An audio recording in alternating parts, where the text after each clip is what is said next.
Good morning, Angela. Good morning. How are you? I'm doing lovely.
Good morning. Good morning. Just waiting for to pop in.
Good morning. Apologies.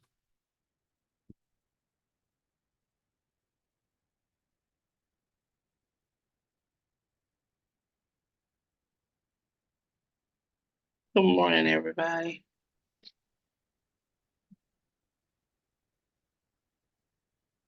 Good morning. So I'm a little bit late. I talked to Colin like 10 minutes ago, and I tell you that 10 minutes went very fast.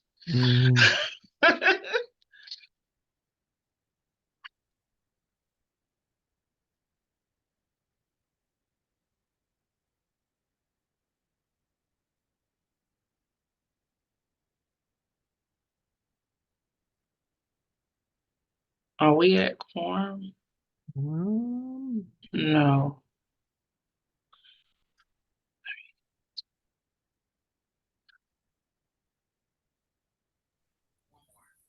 Commissioner Carter joining us? I haven't heard otherwise, but I think And double who check. else is missing? She just popped in. Oh, She there said, she is. we're at quorum, yeah.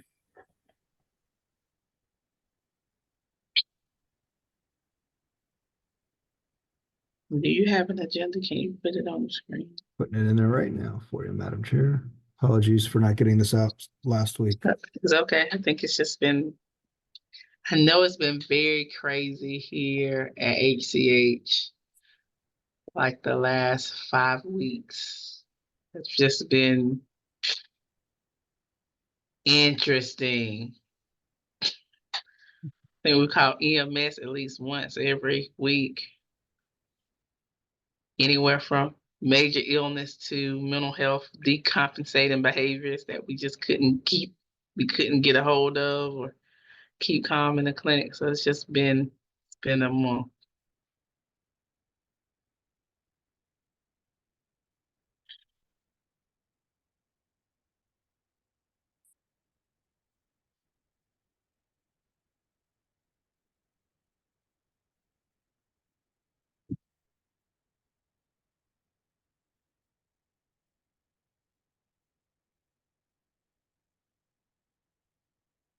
Who are we missing?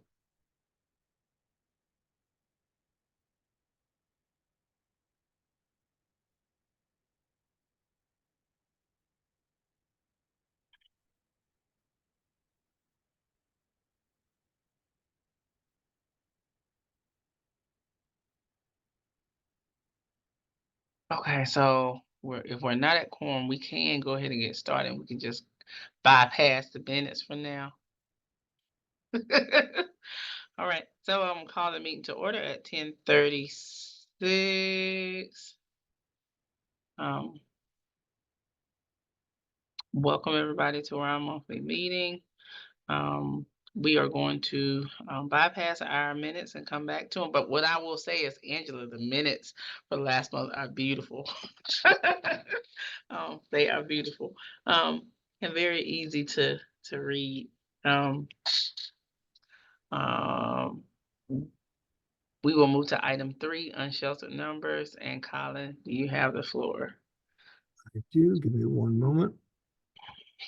We are looking at 26 families reporting they're unsheltered.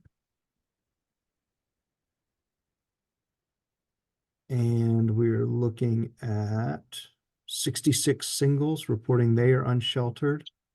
25 families reporting at risk of homelessness in 14 days. 50 singles reporting being at risk of homelessness in 14 days. Wow. There's 176 households currently on the list, making up 312 individuals waiting for shelter. Last week, 25 males, 6 females were sent to shelter, and 7 families were sent to shelter.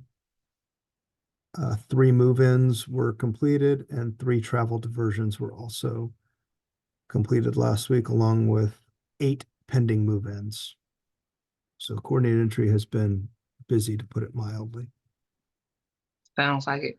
I have a question. When folks call and they're like in the 14-day range, does coordinated entry give them any kind of resources to try to prevent that 14-day homelessness?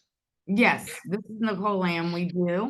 We send the community resources. We send financial resources if they need eviction prevention. We explain what they would need documentation wise to get help with DSS eviction prevention. We do send them other financial resources and community resources of just places to look at if they have income to be approved, or we do give them the number for Durham Rescue Mission if they need immediate shelter, if we don't have any space. Okay. Do we track any of those possible homelessness in 14-day like outcomes at all, or no? I mean, usually Like what if- they do is they'll call us back and become unsheltered, and then we Right. take priority. But I don't like capture to see when, when they go from 14 days to unsheltered. Okay. I know that last month I had asked a question about undocumented folks and where they were coming from. I don't know if were you in the last month's meeting, Nicole? I think I was excused. No, I don't think I was, because if I Because remember, I was had not. asked a question. Yes. I'm sorry. Go Go ahead. ahead. No, I had asked a question about because I think it came up that some people had come into from some other areas that are not like traditionally spaces that I know there are, like I know for the most part the rescue mission pipeline where folks tend to come from. And so there were some places that were mentioned that I know are places who are seeing, just from my work with the National Council, upticks in folks just kind of being bused to them. And so I had asked some questions around,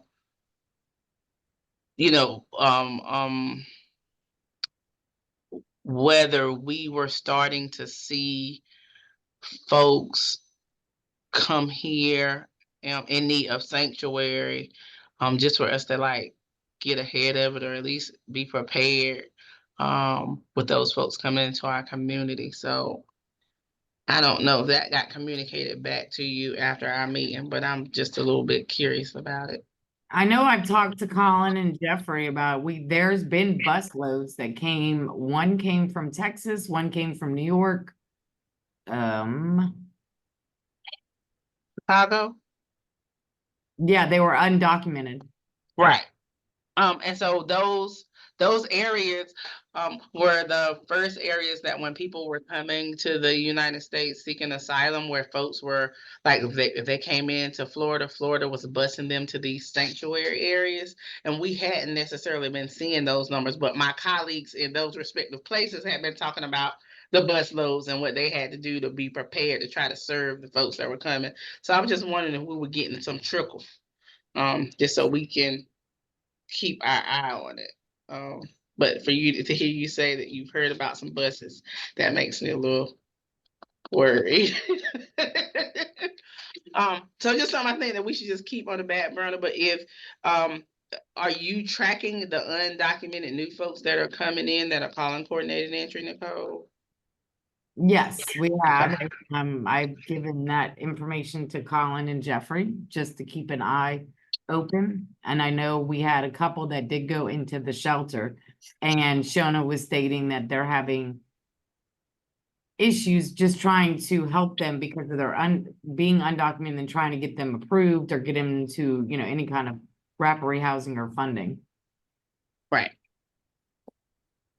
So I think that if you're already getting those conversations, I think, Colin, that we probably should like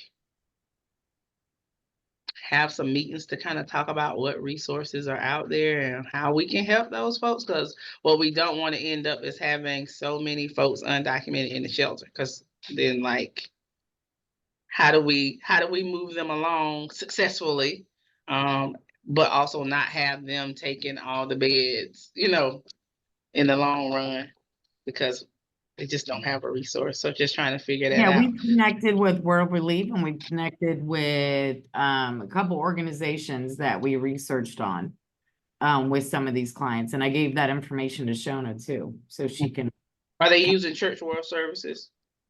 huh? Church World Services. Yes. Okay. Okay. Good to know. Gotcha. Thanks so much. You're welcome. Sharita, I I don't know. think that's a really good point. I just wanted to say that I think it's really interesting that you asked that question, and you know, you're so wise to caution us to be ready to deal with this if it does become a bigger crisis here, what you're seeing in other cities. I know Wendy Jacobs just went and visited the border and looked at some of the migrant services that are happening at the border and just reported back to us on trauma, you know, people are experiencing things we know. I guess she just saw it up close and personal. And she did ask our staff, like Rod Jenkins at the health department, to give us an update on what sorts of health services, you know, are provided to people when they come in. I think lots are screened at the health department. But right, how to connect them to all the wraparound services, including housing they're going to need, is going to be a super big challenge. I mean, I'm even willing to ask some of my colleagues who have seen it like big numbers in droves in their community, like some simple things that maybe they can give us like a quick and dirty kind of thing, you know, list of some simple things that they've figured out how to resolve. So maybe we can implement those things, especially as we see if we continue to see the numbers climb. Housing That'd gets be great. housing gets to be very tricky when you're undocumented because landlords require so much documentation. Well, the food part and all of that stuff too, like they are not eligible for food stamps and entitlements and Medicaid expansion and all of those things. So it definitely becomes a challenge. I know that Project Access is probably able to work with some of those folks as far as donated medical care if they have health conditions that need them to see specialists and things like that, but they still have to make it here 6 months before they qualify. So, you know, just trying to think about like our landscape and what we have and how we get around it and how we serve them. Like they can come to the healthcare for the homeless clinic if they don't have a whether they're documented or not, and we can provide them with healthcare and they can go to the pharmacy and things like that. But I guess we could apply for charity care. I know Sally, can folks that are undocumented apply for charity care at Duke? I think the answer is yes. Yes, sometimes people get flagged for various reasons, but yes. So just things like that for us to just be mindful of, like what resources they can get so that we can connect them with those things at least. I think is a start. So, Nicole, I mean, if in your conversations with the shelters, if anything comes up, and I will definitely consult with my person in Chicago to see if they can give us some strategies that we can use to try to help those folks as well. And hopefully that'll help UMD be able to kind of do their work around how to serve them and us how to serve, telling us our city and our continuum how to best serve them and meet their needs. Any other questions? Okay. The next item on our agenda is the white flag update. Colin. Yes, Drew Wooten apologizes. He was unable to join us today. He had a conflict, but he did want to pass on information about the white flag that ended April 1st to sort of share outcomes from that, and also where things are moving based on the listening sessions that he had been holding about planning for white flag for next year. So want to start with the data from the season that just closed. 66 individuals were served during the white flag season. That was made up of 27 adults, 39 children, and at the end of it all, 26%, so 17 people moved into permanent housing, either with friends or family permanently, or rental with a subsidy, so rapid rehousing or PSH. And 5 people moved to temporary destinations that could become permanent.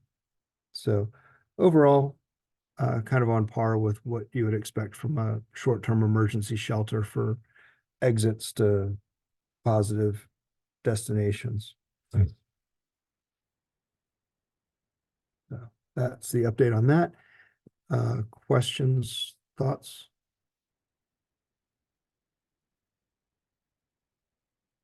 Okay.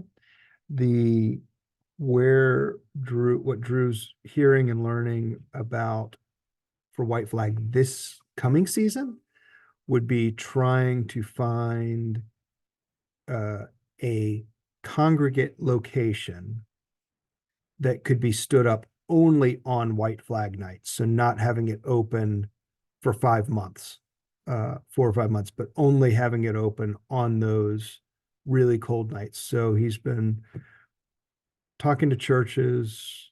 I was able to make contact with the Northern High School folks to see if that would work. Apparently, the high school is currently, the old Northern High School is going to be used for a variety of purposes. The gymnasium is a separate building, and it sounds like that might be a space that could potentially be used. We'd have to go out, take a look at it, and then figure out how and what the logistics would look like.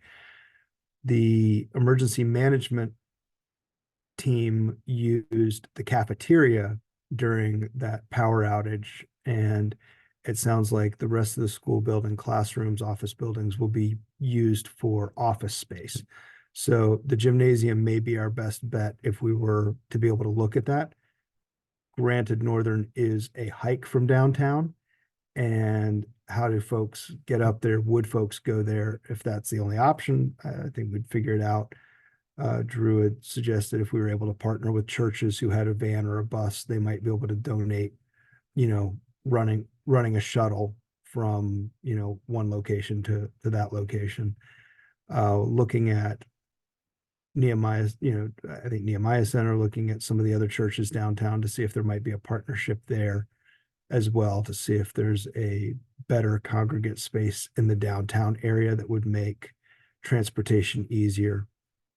Go Durham, we would have to ask if we were going to set up a special bus route or a special shuttle, we'd have to talk to transportation and see if that's something they're able to do. And when we had to do that, special shuttles for moving folks during COVID, we definitely had to work around transportation times. And it also depended on their staff capacity. So making sure they've got enough buses and or drivers to do that type of thing and not interfere with normal commuter routes and things like that. So they can't do that. But definitely a good suggestion. So that's kind of where we're landing at this point, is trying to do it only on the white flag nights and then staffing it. What he was suggesting is staffing it with a combination of paid staff and volunteers that could be found.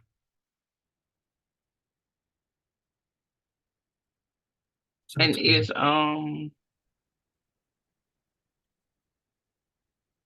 Trinity one of the churches that is being considered, well, or no?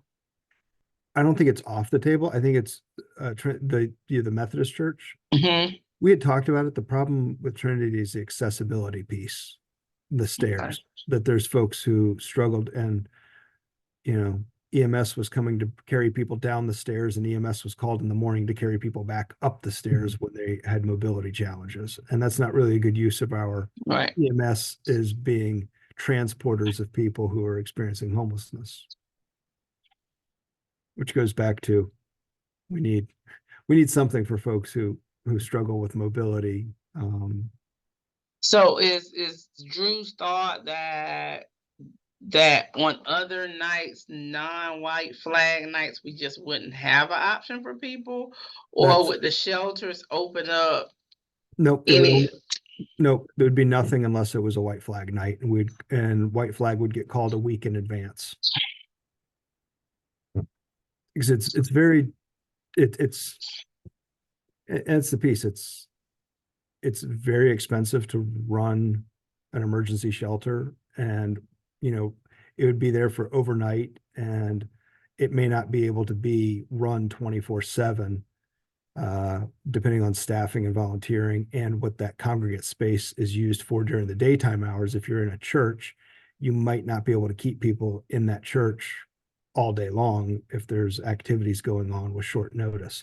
So there's still pieces to work out on it, but it would basically be just for the cold weather season, or just for white flag nights, and probably in at a certain time and out the next morning, and then figuring out what could be done for normal warming centers if we're unable to figure out how to staff 24/7.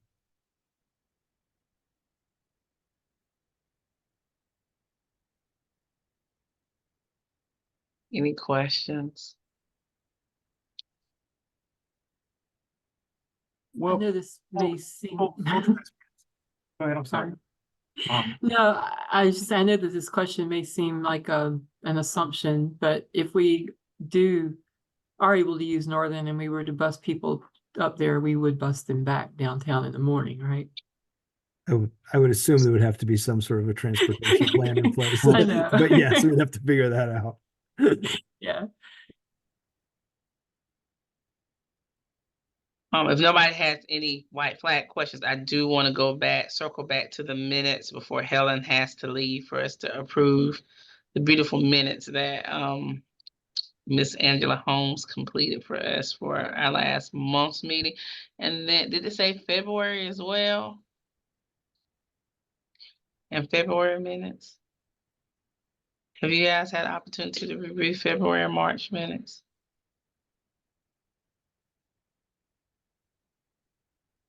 Why did I think we approved February's minutes? We did. We miscounted and we're short on a quorum, so we just needed to go back and officially approve them now that we have a full quorum. Gotcha. I will entertain a motion for February and March's minutes, and questions as well at this time. I'll move to approve. This is Helen.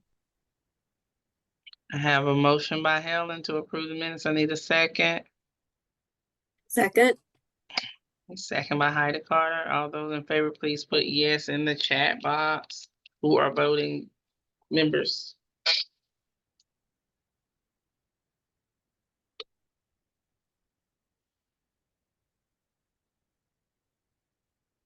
Okay, motion carries. The next item on our agenda is the medically fragile discussion. Where to start? I think maybe 2 or 3 months ago, I brought up the. Excuse me, Sharita, Mhm. you have to pass these minutes. You have to pass the March minutes. Oh, so Helen, was your motion for both? I thought it was. Yeah, you said I said February, March. March I said minutes. February and March. Right, So we approved both at the same time, Angela. right. So it was a motion was Helen, the second was Heidi Carter for both February and March. So I had brought up, for the first issue about our growing, what appears to me to be a growing number of seniors that are very medically fragile, showing up at the doorsteps of UMD. And following that conversation, Colin did some looks at it, and we do have some very, medically fragile people here, but we also have a aging population of our homeless folks that is coinciding with that. So like our groups of people who are, what, 50, is it 55 or 50 and up, Colin? For which piece? As far as aging group, like our aging group, is it 50 or 55 that you looked at it from? It's Can't remember. 62, I think. And then I did drop it back down to, I forget the next level down. If you give me a I think second. it was 55, maybe. Nonetheless, I have continued to see some of the same folks stay, but also new people enter into our system. And back in November, we did have our first meeting with our emergency shelter staff members from UMD and Families Moving Forward about, one, the way we do coordinated entry, 2, the 30-day shelter policy, and 3, what happens when a person is medically fragile and is in both or one of these categories, and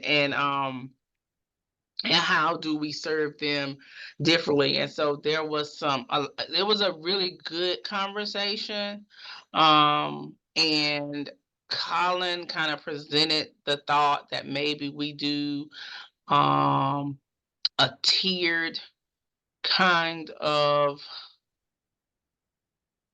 formulary for people coming into the shelter, like having so many beds that are reserved for people who are medically fragile, who we know may take longer than 30 days to resolve their homelessness and need some additional support. But then we also talk to the shelters about what they need when they take in people like that, and how to best, use our resources that we have in the continuum to help service those people by also supporting the shelter and looking at their needs and trying to figure out accommodations. And so we wanted to bring that conversation to policy and planning because, of course, we do have a 30-day policy, shelter policy rule, but I think it warrants us, because sometimes people are taking that verbatim, and that verbatim kind of like blanket everybody 30 days does not work for our elderly and medically vulnerable people. So how do we serve those people better? How do we utilize our resources better? Because a lot of times I'm getting those really sick people on my side, and I just can't understand why that person is expected to be able to resolve their homelessness in 30 days when they have so many barriers just day to day with surviving to even get to the point of looking for housing. And so we wanted to bring that conversation here in this space for us to kind of talk that through. We will be planning some subsequent meetings with the shelter. I think Colin is going to present us with a list of needs that the shelter has identified that they need today as well. But we definitely need, as a policy and planning group, to give some guidance to our programs around this group of people that we're serving. So Colin, I'm gonna let you provide your information and then we're open for discussion about it. Before I get into it, I saw your question in the chat there, Commissioner Carter. So the average length of stay in shelter is longer than 30 days. The average length of time people experience homelessness in our system is longer than 30 days. The shelters for a while had been kind of operating almost as permanent supportive housing, and people were coming in and there was no plan, there was no exit. And we made a shift. I don't remember exactly when, but when people come in, the goal is to make sure people know this is temporary. And the goal is to get you out in 30 days. And the goal is 30 days so that you know from day one, we need to start working together. That 30 days can be extended if people are working with their case manager, they're working on getting things in place to move towards a housing plan. If somebody comes in and they don't do anything, they just hang out, watch TV all day. All right, at the end of 30 days, you don't want to resolve your homelessness. You're just going to hang out, watch TV and, eat popcorn all day. Great.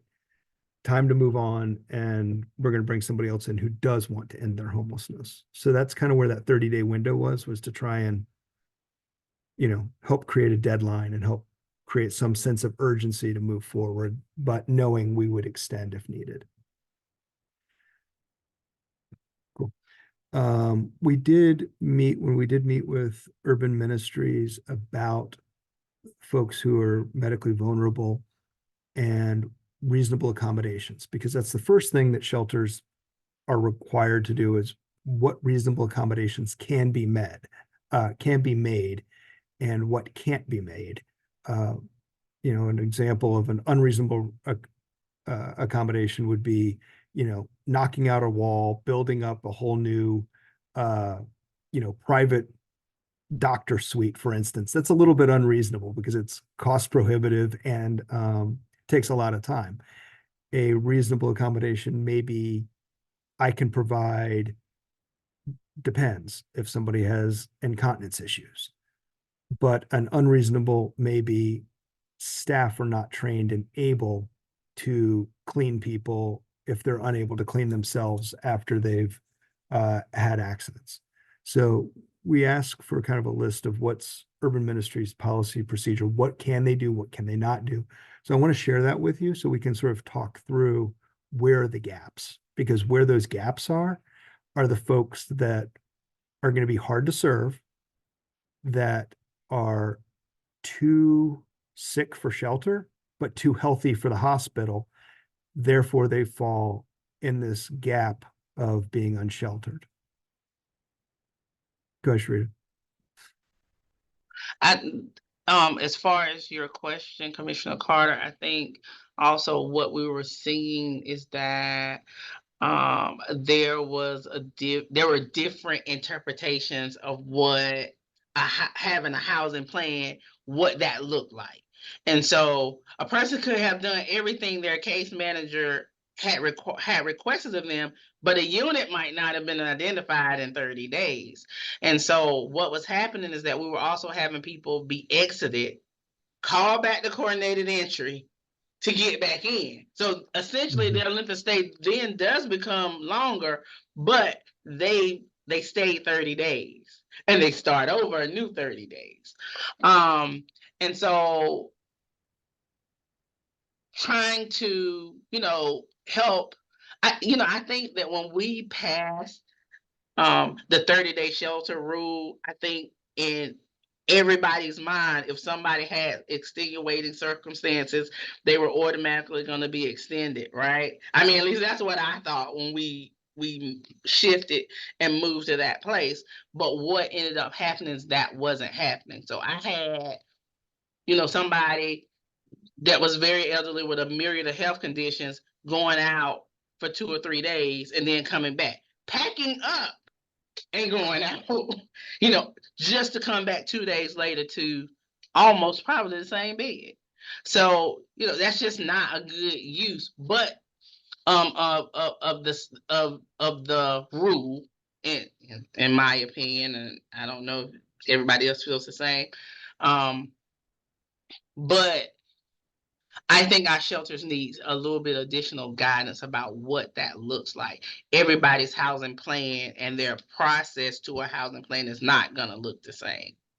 So how do we best make sure that we have a 30-day policy, but we also have caveats for these different extenuating circumstances. And then when the person is just too sick, what are our options then? Because we've had some tests. Of course, I've had the test cases of the people. There was no money and no income. So yeah, they needed an assisted living facility, but how you get them there? It's like I had those people. I have those people even right now today, which is why I was late coming to the meeting. So, how do we best utilize our resources? How do we work together and trying to meet the needs in the meantime, but also not, put a person in a situation where their 30 days is up and they have to leave because a unit is not identified in 30 days. All right, Colin, I'm sorry. Go You're ahead. fine. And we will be doing some technical assistance for folks on housing plans and what does that define? What does that look like to sort of make sure that we've got some consistency throughout the system.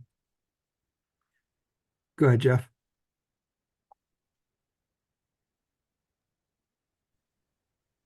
Thanks, Colin. A part of that will be we're looking at some of the recommendations. There are some recommendations from HUD itself, even regarding the assessment. Or code has been the industry standard with the VIs for that, and even they recommend waiting 14 days before you even assess someone. So you're looking at getting an accurate assessment, having someone to get all their paperwork ready, be able to go out and find a place and be able to do all of that in an already tight market when you are the low man on the totem pole, because there are people who don't have any barriers who can readily get into a place, and you're coming in with barriers and with third-party assistance. So we're gonna be looking at, when we're doing the TA, how do we maximize the period of time? You have to give people time when they're coming out of an unsheltered stay or coming out of homelessness period to get an accurate picture of what they're actually going to need. You got to give them a chance to come out of fight mode. They've been living out of flight mode. They've been living in on a day-to-day kind of lifestyle where it's, I just need to get food for today. I need a place to stay for tonight. Sharita, you're exactly correct. Trauma-informed care. You have to give them a chance to come out of the trauma, or at least be able to step back and be able to assess what they actually need. So having that in mind, part of what we'll be doing in TA is how to be mindful of that, how to be respectful of the fact that they're coming out of that, and also looking at, okay, then how do we help you? And if you're getting your paperwork together, if you don't have an ID and a social, what can you apply for? If you've lost your belongings, well, how are you going to apply for a place when you're not even document ready? So I think a large part of the portion, I know for a fact, what we're going to be looking at is how do we maximize this 30-day period, and if the 30-day period needs to be longer than 30 days, because when you're looking at, I am working my housing plan, a portion of your housing plan can be, am I going out to apply to get my Social Security card? Am I trying to get my SNAP benefits? For seniors, am I getting all of my documentation ready, period? Have I looked at the other resources, like maybe possible family resources? And some of those things don't necessarily mean I'm going out to apply for a rental unit. If you're getting yourself ready to become, Sharita, again, thank you.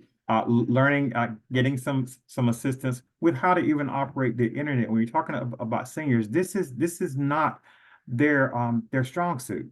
You have a lot of seniors who quite frankly can't even power on a computer, more or less know how to navigate it to find a place or to operate it to download documents or to scan something to send it to a PDF to have it printed off. So a lot of those terms just themselves are completely foreign to someone who has not worked on this. And I think that we're going to be doing is making sure our case managers are mindful to not look at it from what their skill set is, but looking at it from the skill set of the person, not even a broad group, but of the person who's sitting in front of you. What is their skill set and what does their individual housing plan look like based on their skill set?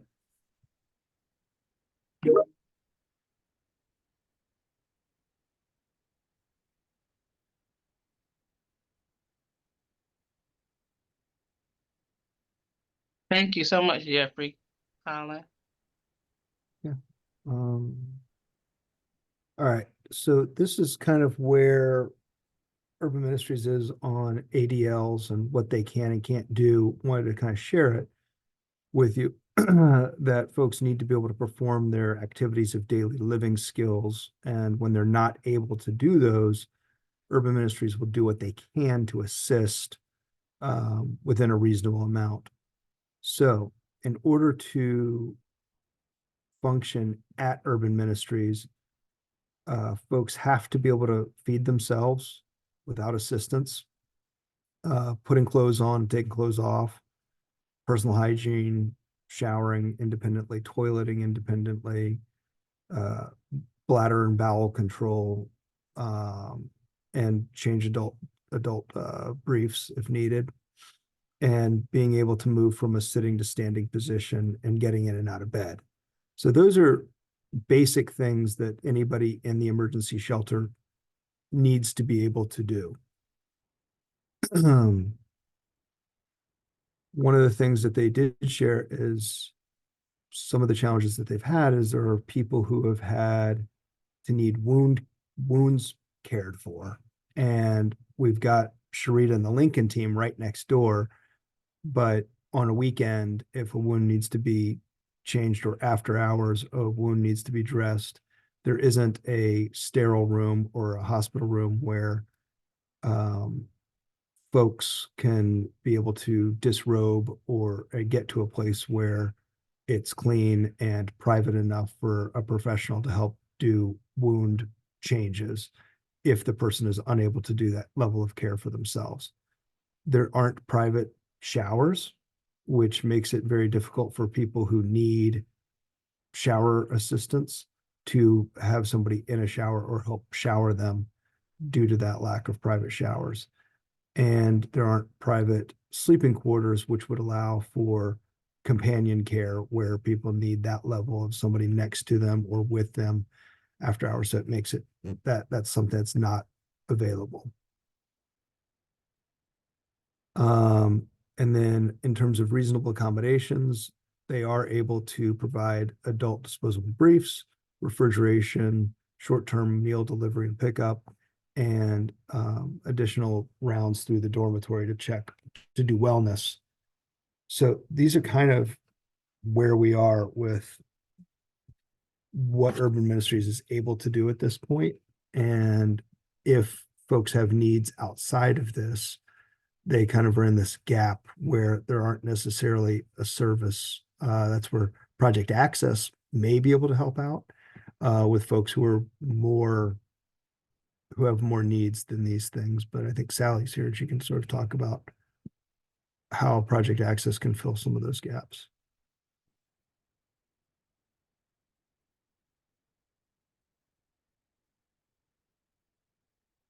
Yeah. And I know that Nicole Lamb does a lot of questions and coordinated entry before referrals about these ADLs.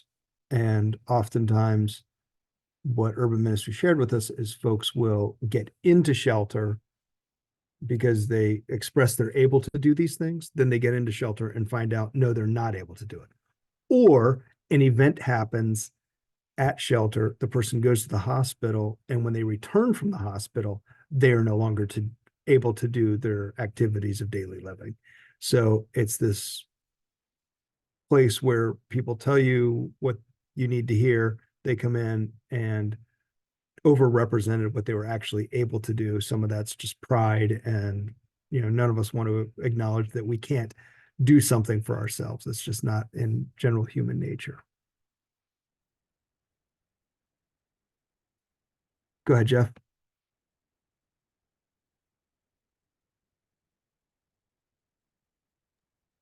I guess I'm kind of struggling here. And I don't want to derail the conversation, but Mhm. I do want to say that full disclosure, I don't have an issue saying this. I was formerly homeless.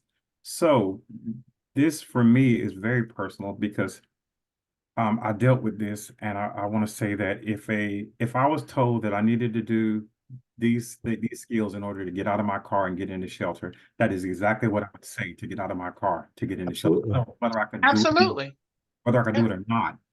So I want to make sure that we're viewing this from the lens that it's not a failure on their part because they can't do these things, but we need to fix our system so that we can accommodate those who can't do these things. And again, I know that's what we're doing, but I want to keep it out front that this is not a failure on the part of people who can't do it, but it's that we are right now trying to make sure that when they can't do it, that we're putting something in place to make sure that we're able to accommodate the most vulnerable, which right now our shelters cannot. Right. And I mean, Absolutely. so that's just the whole reason why our clinic exists. Like, Exactly. Definitely we're not open on the weekends, but if we have people who need wound care assistance, that's not necessarily a service that any provider would do, but the providers here do it. And if somebody, they need wound care and the weekend is coming, they have a Friday appointment for wound care. And it holds them until Monday, and they know they need to come in. But at the same time, how do we make sure that UMD knows that these are things we can do when they have these people on a Friday or on a Saturday? Sending a message, hey, letting us know that that person needs to get in. These are the processes that we need to kind of, first of all, we need to utilize the resources that we have. And a lot of times, even Sally's program and Project Access, if they come in our door and we see the issues, we're going and it's something that the Project Access can do. I'm on the phone with Sally, I'm on the phone with Julia, we're talking, we're planning, we're doing whatever. Sometimes they call straight to Durham Homeless Care Transitions, and they may take them, but guess what? They still circle them back here for primary care. So because that's how we work together, right? And so, Sharita, we want you to lay your eyes on this person. We want you to do an assessment. We want you to tell us kind of the things that you think, so that we know that what our plan is, it matches, it aligns with what you're seeing and what the person needs. And so, trying to figure out, pieces like that. They have Project Access also has the a medical equipment loan program. Sometimes people need rollators and things like that. Usually I'm the person that goes over there to pick them up for the folks that's over here that need them, right? So just knowing how to navigate that process of getting them on the right people's radars, because sometimes we're able to get some things that haven't been captured well before in our continuum. We're able to get some things for folks that folks don't know we can get. So it's to their benefit to make sure they get connected. So how do we make sure that when these people are walking in the door saying what they need to say, rightfully so? Because if I'm traumatized and I'm homeless for the first time and I got all these issues, I can't stay on the side. So I'm going to say, oh, yep, I can do all of those things. And then we're going to get in there and it's going to be, all it's going to break loose, and we're going to have to figure out and regroup and figure out what to do. So, and this is not just, unfortunately, this is not just elderly people that we serve in this way. There are people that are very young that have very compromising health conditions and need even that side of care, but they don't have the income piece. And so that makes it very, very difficult to do anything if you don't have the money. Like even with Medicaid expansion, it's great to have Medicaid expansion, but you can't go to assisted living if you don't have income. because your income helps pay for your stay. Medicaid doesn't cover all of that. So just things like that. Sometimes we can get sponsorship and get to do things that maybe people didn't know we had that ability to do, but we do sometimes. So just figuring out how we work better together. Nicole, your hand is up. Yeah, I understand what Sharita, what you were saying, and I understand that, you know, the shelter is not capable to take care of some of the clients that that cannot do their ADLs or that are in that issue, I mean, incontinence or any issues that they have, because it is a open shelter. So if you have someone that has an open wound, I mean, you're gonna now have a chance of the bacteria to come into that open wound because it is not, you know, a private room or a private shelter or, you know, private bed, or they don't have a private bathroom, you know, for some of the clients. So that's my only concern is, you know, I definitely think we need to have something in place for the homeless system with the clients that don't meet the criteria for the homeless shelter. I mean, or have a private room. I mean, I don't know, you know, I don't want to say construction, build something at UMD, but at the same time, we are missing some of those clients. You know, there is a gap. And, you know, I know Colin's talked about it many times, and I know Sharita, you have too.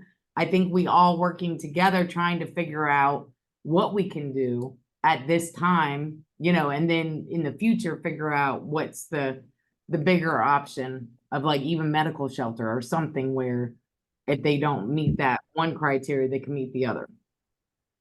And I think all of us that are here absolutely agree with that statement.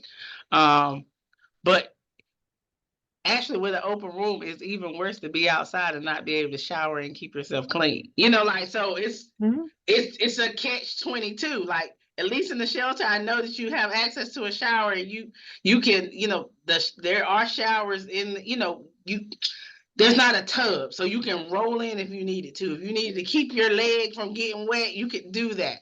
So it's just like, I agree. It's not the best situation. It's not the most sanitary situation, but it's better than a person having an open wound and being outside.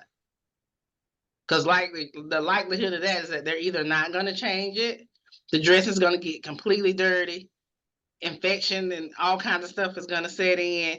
It could lead to amputation. It can lead to infection throughout a whole person's body and take them away from here. You know, so the problem is we don't have anything that exists. So we still are stuck or forced to work with what we do have until we can do something better.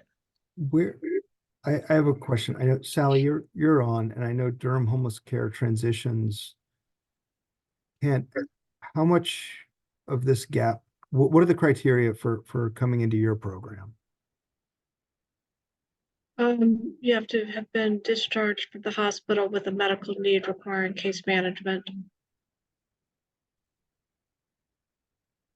Do people have to be able to pass ADLs to be in the program? Yeah. All right, so they have to be able to do ADLs to be in your program as well. Well, you have to understand that they're going into, because we don't have a respite facility, they're going into a rooming house.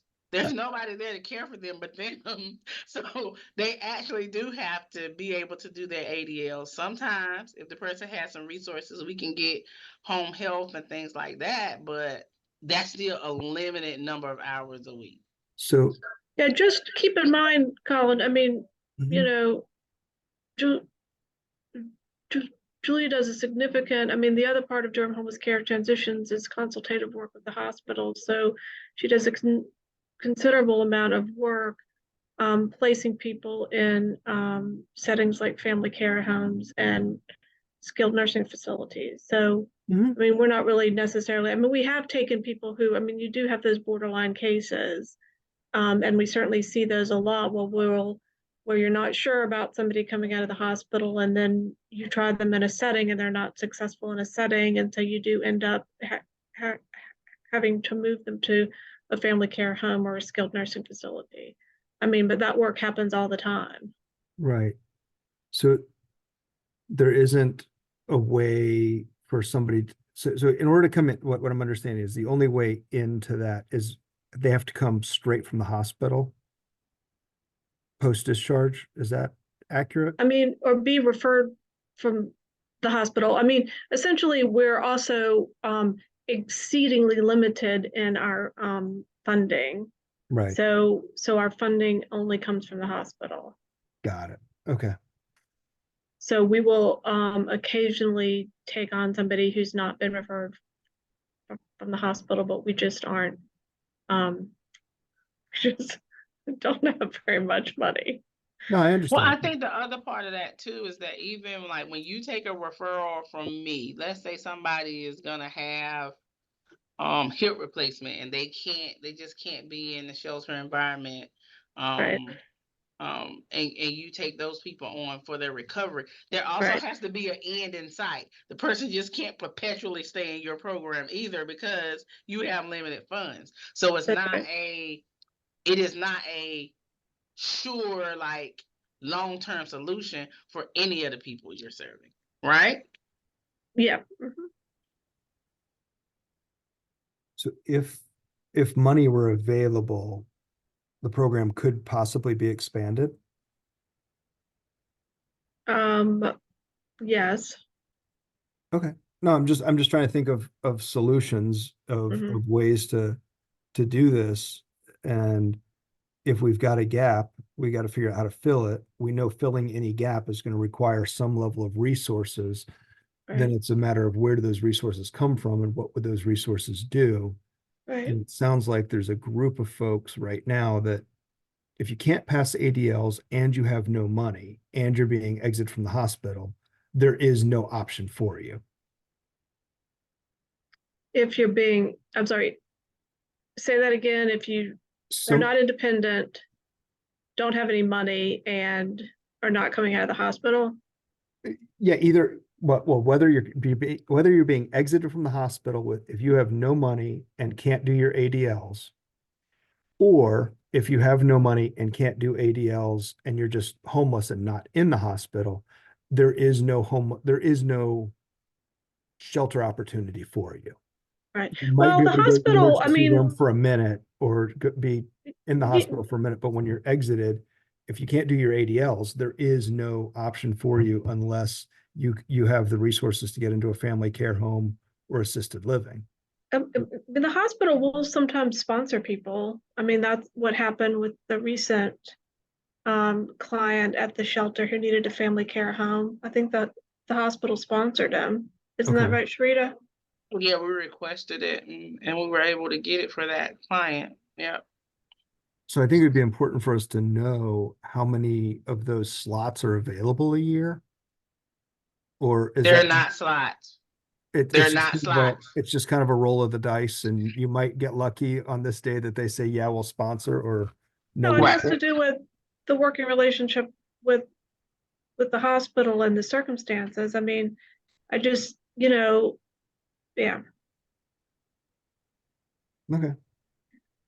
I'm just trying to I mean, I would suggest that, I mean, if you want to spend a quarter, 3 months, kind of looking at who the clients are, it's probably going to be, a lot clearer picture emerges about what is the actual need in terms of numbers and what are the barriers to accessing that need. yeah. And I think that's where we're trying to figure out where that comes from, because we know there's referrals that get made. I'm sure you get referrals, Sally, to your program that you say no to, and those referrals may or may not make it. Those same referrals may or may not make it to coordinated entry. So I think it's how do we design something to collect that data so we have an idea of how many folks are we talking about, so that we can actually start mapping what resources are needed and what level of care is needed for those folks. Yeah, so I would say, yeah, I think that would be a good idea. I mean, we only accept about 20% of referrals, but that doesn't mean that 80% of people are being discharged to the streets or to the shelter, right? Like a lot of people are going like other places. So I would just keep that in mind. But yeah, I think I would design something that decides what we want to look at over a short period of time. So I think my question for that, Sally, is that 80%, out of that 80% that are going elsewhere, how many of them are you saying no to? Not because of capacity, but because they don't meet the baseline criteria? Or do all the providers know the baseline criteria, so they don't even bother sending you somebody who doesn't meet? Oh no, we get lots of people who need a higher level of care, aren't psychiatrically stable, or coming from another county, Okay, leave the hospital without a plan in place. that would be really helpful data to have. Like knowing how many of those are coming in a month that don't meet that are literally going to be, according to the report, are being discharged to homelessness. Obviously, not all of them end up on the streets, but if we're able to collect that data and be able to match it up with what's coming through, like, name and birth date, we'd be able to combine it with what's in HMIS and see if they also called coordinated entry and be able to deduplicate our list and figure out, oh, there are 50 of these folks a month who are reporting that. And out of that 50, 45 somehow self-resolve, at least temporarily. So that leaves us 5 people a month or 60 people a year that we need to figure out, how do we house them? And if we bring them into, let's assume, for lack of argument, we were able to establish a shelter or a program to house them, they would be in that program for roughly X amount of time based on experience with those types of conditions, knowing that they're going to need some higher level of care. And are we trying to create an assisted living, a homeless assisted living facility, or are we trying to create a bridge that could sort of meet the basic needs until an assisted living or family care home slot opens? And be something other than a family care home or assisted living, but trying to fill that gap. And I don't know if medically there is a way to do it without becoming one or the other of those. Sally, were you going to say something? I was just going to add something. Oh, I was just going to add, for the future conversation, you have to consider persons who need a family care home but do not want to don't want to spend their money on it. So that's just a special subcategory of how do you respond in that situation? Well, and I think we've talked about that group in the past. I think Jeff has a great quote. Jeff, where are you still on?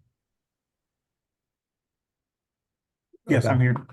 What's your quote? Like, everybody has a right to housing, but people also have the right to choose not to go to housing.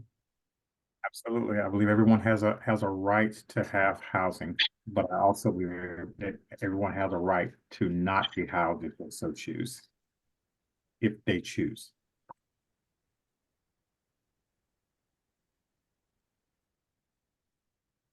So, but let's figure out the data sets. And Nicole Lamb, do you think that's something you'd be willing to do for a couple months? See if you can pull some separate data sets, and then we can sort of pool the data. I can get a meeting with you and Sally and our team together to kind of pull the numbers and figure out what this might look like. We're in April, May, maybe in July or August, sort of look at data from now till June, and sometime after June 8th into June, before it gets into the busy summer season of travel, see if we can sort of look at what the data says for that 3-month period. Okay. Sally, does that sound cool to you? Sure. If we can, so so we're gonna track folks who can't do ADLs.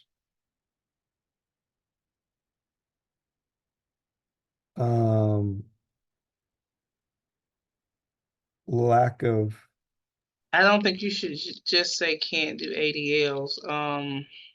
I don't know the term. That's As the why way that UMD defined it, because I think you need to also add to that group people who are incapable of taking their medications appropriately.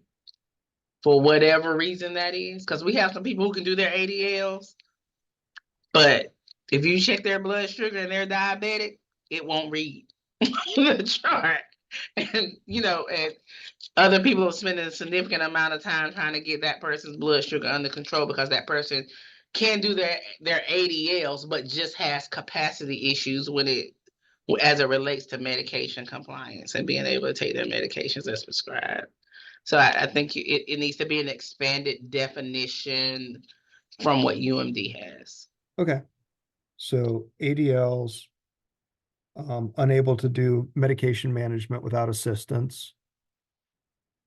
What else needs to be looked at for turnaway reasons? I'm just trying to put the list together so we know what data points we're trying to collect. So ADLs, medication management, I know incontinence issues is another. And a bit incontinence with the inability to clean themselves. Yes. Okay.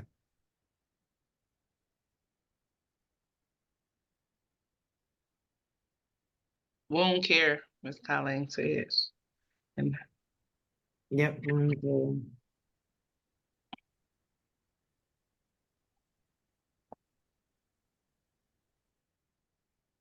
Okay.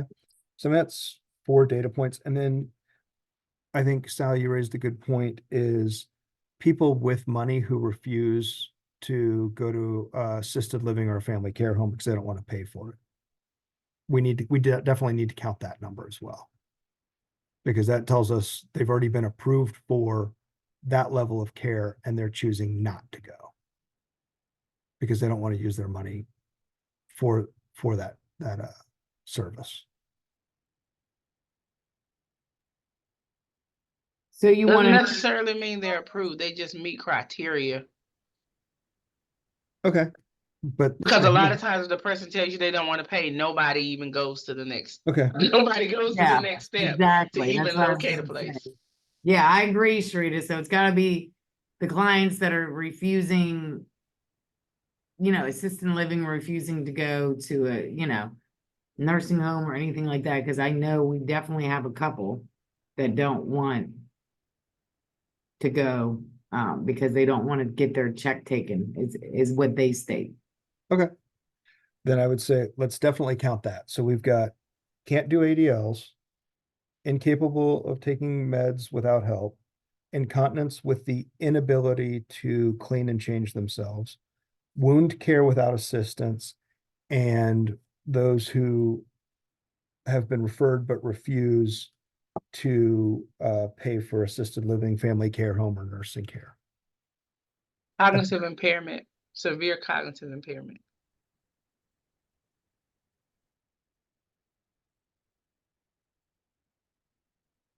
They may have good survival skills and can do their ADLs, but they don't make good decisions and a lot of other things that don't help them get their needs met.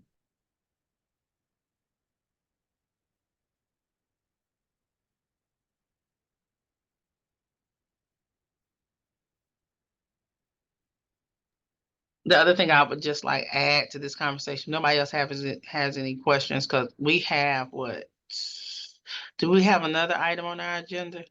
We have about 20 minutes left on our meeting. We go to 12, right? We do go to 12. We can. Okay. So I just wanted to add that when Durham Homeless Care Transitions first started, I think the hope and the goal of that whole movement was to hopefully set us up in our community to have a respite either facility or some kind of formal respite options for people, and it just never flourished. I think so. And Sally, you can correct me if I'm wrong. I think that this is timely. I think that I think it's been something that's been on our wish list for a long, long time. Because before Durham Homeless Care Transitions, we used to makeshift this thing up with a whole bunch of funding, and we were putting people in rooming houses, but we were hodgepodging it together from a whole lot of different places to make this work. Because I actually was around pre the days of Durham Homeless Care Transitions, and that's what we did. We got a little bit of money from Alliance and a little bit of money from here and a little bit of money from there just to get somebody into a rooming house. And so I think that this is something that Durham needs. We need it. Our population is aging. We're having people with a myriad of needs that are coming into the shelter, and there's no subacute care resource like tangible facility with beds where a person can go and get the care that they need, and we just need it. We need it. Pastime. We're the city of medicine. It doesn't make sense that we don't have it already. Sally, you wanted to add Yes. something? Oh, yeah, Sharita. Yes, we would love a dedicated place. I guess it. I was a little hopeful that under the redevelopment of the UMD site, I mean, the plan was to have some medical respite beds. So if that moves forward, that would be an exciting opportunity. And then if it doesn't, I guess we're back to looking for a place.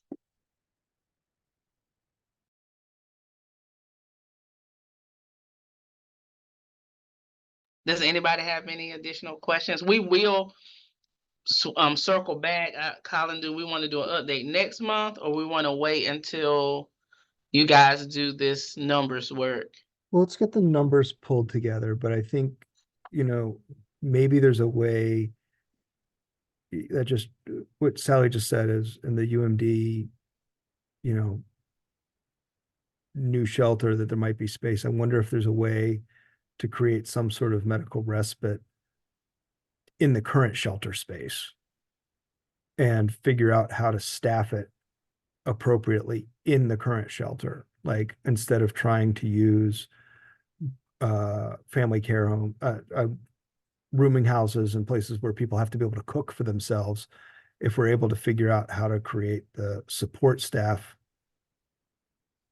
in a shelter, at least the cooking is taken care of.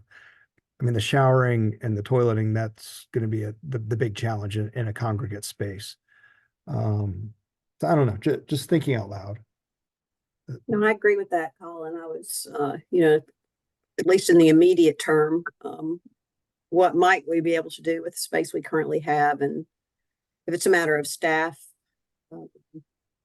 the skill set of the staff, or do we need CMAs on staff? I don't know, but or are there things we can do to increase the accessibility of the current showering accommodations? Or maybe if you put a chair in there, it would help some people. I don't know, but just thinking about both sides of that. The facility, could it be improved in some way, and the staffing model, like you said. And there are models like that all over the country that have shelters, and then they just have a reserved space within the shelter. Oh yeah, you itself. mentioned that. Right, you mentioned that.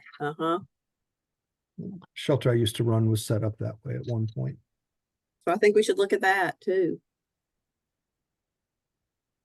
For now, I do hope that we're gonna, as a community, move forward with a re-envisioned emergency shelter that will include medical respite, supportive housing, all of the sort of visions of the leadership at UMD and partners who are working on that.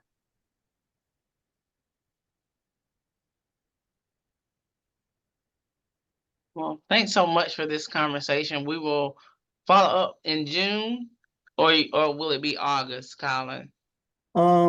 If we're going to collect data April, May, June, maybe it will probably So be. we tend to not meet in July. Yeah, my guess is it'll probably I guess the question is, do we want to try and do April to May, sort of do 30 days of data and then try and present in June? Do we think we can get enough information in a month or a month and a half? Take it out to I think we could try it just so that the conversation continues. I'm fine with that. So June's meeting, we will come back with an update on this conversation. Thank everyone for this time to talk about this thing. I'm very passionate about it. it affects us a lot. ACH, trying to care for those folks within our means and also be supportive to the shelter. So there's the last item, a final item, and we have 15 minutes on the agenda. Suggested changes to coordinated entry prioritization. Colin, do you feel like you can get this? This is more of a sort of put on the radar type piece. As you know, we've been adjusting our coordinated entry on the back end for referring people to appropriate housing based on their needs. An example would be somebody who's chronically homeless and needs lots and lots of support, not sending them to get a housing choice voucher, because housing choice vouchers don't come with the supports needed. You're essentially setting the person up to fail. So we've been working very diligently. Jeff's been leading that, trying to balance the exits from the homeless system to permanent housing. One of the things that we noticed and looked at is we still have our front door referring people into shelter based on highest medical vulnerabilities, which is not fully representative of those experiencing unsheltered homelessness in Durham. Part of this is being able to say, we've also are expecting our emergency shelters to get people into permanent housing as quickly as possible. And as Sharita said, we've got folks who take an incredible amount of time to get into housing based on some of their medical and other needs. And if that's the group who is predominantly being referred to the shelters, then we're setting the shelters up to basically have increased lengths of stay, fewer exits to permanent housing, which in the long run starts to hurt our overall continuum of care application score and start dragging our numbers down, which we're seeing. So wanted just to kind of flag it that we need to go back and kind of look at how can we better proportionately allocate referrals to the shelters. And that's something that we need to explore doing and kind of figuring out a pilot. How would we do that? And want to sort of get your blessing for Jeff and the team and Nicole, she left, but to sort of come up with some pilot stuff to try and see what we can do to give a better mix of people. Because as I used to say, a very young, healthy male who's first time homeless will probably never see the inside of a shelter until he's a 50-year-old, very, very sick male. And that's not fair to the system. It's not fair. And it's a whole lot cheaper to house a young, healthy male faster and more efficiently when they're able to work and able to get back on their feet versus a 75-year-old very, very sick individual. So, and I'm not picking on men or women, it's just an example. So would like to sort of get your feeling for letting the team sort of work on creating a pilot to better balance referrals to the shelter to see if we can get some better outcomes and help a bigger variety of folks. Thoughts? I would say by all means, please do look at how we can make improvements in the ways that you said and bring us some recommendations for a pilot or otherwise. It is a bit of a Sophie's choice though, isn't it? Mm-hmm. Oh,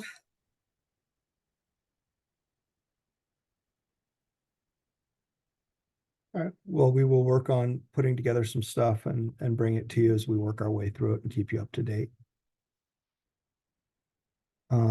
We've got a few minutes left, and I don't know if there's anything, Anthony or Angela, is there anything from the lead group? Madam Chair, is it all right? I don't know if there's anything to No, that's fine. share with that, unless there's anything else. Good afternoon, everyone. I just wanted to give a very, very quick update. Last month, Sharita was able to come to our lead work group meeting and present all about the resources that she has available for the leaders as they're doing their work in the community. to make sure that clients are taken care of with their medical needs to the best of their ability. We also had the interns from Families Moving Forward to come. As you know, they are working on a updated resource guide for the area. And so the LEAD work group contributed to that. And then this month, Drew Wotton is going to come and talk about white flag planning to get LEAD input on that as well. So just wanted to share, you know, kind of what the LEAD work group has been up to. There's a lot more to come. There have been additional listening sessions at Families Moving Forward, as well as with the VA Transitional Housing Program. And there will be a few more coming up that involve youth as well as LGBT. So a lot more to come. Thank you for the opportunity, Sharita, to give the update and Colin. Thank you so much. So I just added something to the chat. President Biden has put forth some expansion opportunities for HCH clinics in his 2025 fiscal year budget.